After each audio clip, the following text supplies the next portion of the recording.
and the government of Mexico today rejecting any possibility of joint patrols along the common border with the United States. New efforts tonight to increase the number of foreign workers allowed to work in this country, even as unemployment in this country continues to soar, and even as more than 12.5 Americans have been unemployed. Bill Tucker has our reports.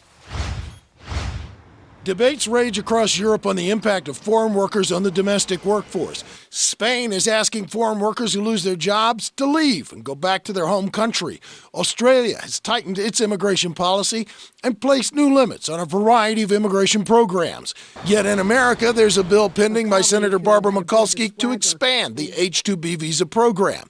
These are non-agricultural jobs, typically seasonal in nature, which require little in the way of job skills. Companies say they cannot get the job done without the foreign labor. It's a bill that some who support a stricter immigration policy consider cruelly ironic. One of the things that really doesn't make any sense in this economy is to argue that we're desperately short of unskilled workers to work in hotels or to be nannies, maids, busboys. The fact is that unemployment among less educated Americans is extraordinarily high. The official unemployment rate for those with less than a high school education is 12.6%. Overall, the unemployment rate is 8.1%, with 12.5 million Americans out of work. When you add in workers who have part-time work but want full-time work, the number climbs to more than 21 million.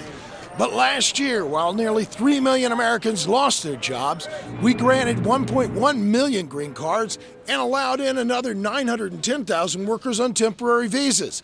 It was enough to earn the anger of groups lobbying for tighter immigration control. The leaders in Congress don't get it. They do not have any feel for the 12 million unemployed Americans or the fact that immigration actually gets in the way of those unemployed Americans finding jobs. Though it is not clear whether Americans are applying for those jobs.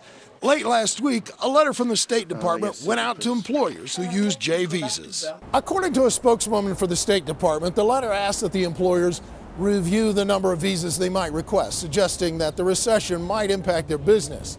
It does not ask that they work harder to hire Americans first. We asked for a copy of the letter, but we were denied. Bill Tucker, CNN, New York.